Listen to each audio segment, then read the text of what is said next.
Akkam jirtu daawwattoota iddoo waliin tu'uuf amma kan inni isinitti agarsiisuu barbaadu yeroo baay'ee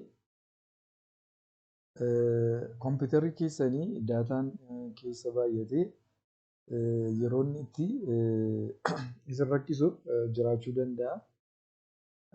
Innis bifa maaliitiin diraayiv C kan jedhamutu guutaa jechuudha. Diraayiv C kan jedhamu guuteetu yeroo tokko tokko faayila akka isin itti hin feene isin dhorkuu danda'a jechuudha. Akkuma si'a baay'ee moobaayilii fa'aa keessatti gaafa miimoriin yookaas istooreejiin moobaayilii keessanii guutuu faayila fudhachuu akkuma didu kompiitaratti illee amala akkasii hin qabaata. Kanaaf maal fakkaata? Amma diraayiv C kan jedhu kunoo asirra jira. Ammaaf hin guunne magariisa ta'etu ta'aa jira kunoo addanaati. Garuu gaafa guutuu mallattoo akkamiiti kan inni agarsiisu? Mallattoo kunoo asii kun amma filaashiidha. Filaashiitu guutee jira jechuudha. Kunoo fakkeenya kana godhata. Fakkeenya akka kanatu gara halluu diimaatti jijjiirama jechuudha. Yeroo akkasii kana maal gootu? Diraayiv C irrattitu raayit kilik gootu jechuudha. Raayit kilik eega gootanii piroopartii kan jedhamu seentu jechuudha. Egaa piroopartii seentanii booda maaltu ta'a? Disk kiliin app kan jedhamutu jira jechuudha. Disk kiliin app gaafa ittiin jettanii kunoo amma akkuma asirraa argaa jirtan kana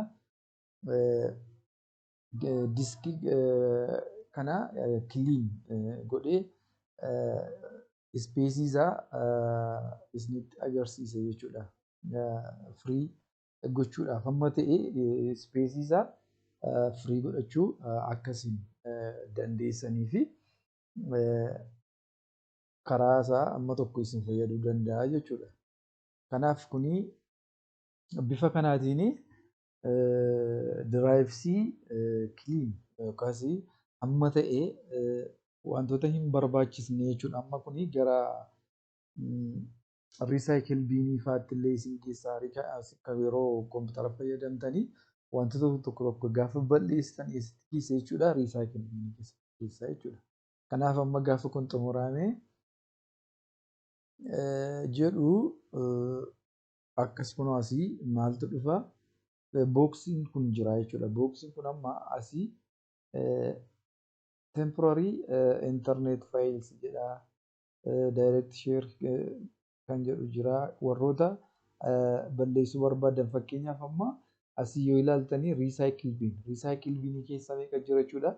Kan asirraa badee jiru iddoo qabatee jira jechuudha.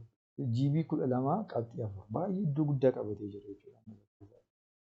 Sababii kanaatii fi kana balleessuu dandeenya. Temporary files kan jedhu jira. Isas balleessuu hin dandeenye jechuudha. Kanaaf kanuma irratti yoo goone okay ittiin jenna jechuudha. Kanaaf are you sure you want to permanently delete these files jedha. Kanaaf kuni riisaayikil biinii keessa gaafa deemu wanti tokko gaafa balleessitanii muluu hin badu. Dhibba keessaa dhibba hin badu. Garuu dhaqee riisaayikil biinii keessa ta'a. Riisaayikil biinii kana keessaa immoo permanently balleessuun hin danda'a. Kanaaf kana delete jennaan jechuudha. Gaafa akkasitti delete jennuun faayiloota hin barbaachisne temporary warra ta'aniis hunduma isaanii hin balleessa jechuudha. Kanaaf iddoo baay'ee isiniif hambisuu danda'a jechuudha. Kanaaf akka kanatti diraayiv C keessanii kiliin gochuun hin danda'ama jechuudha.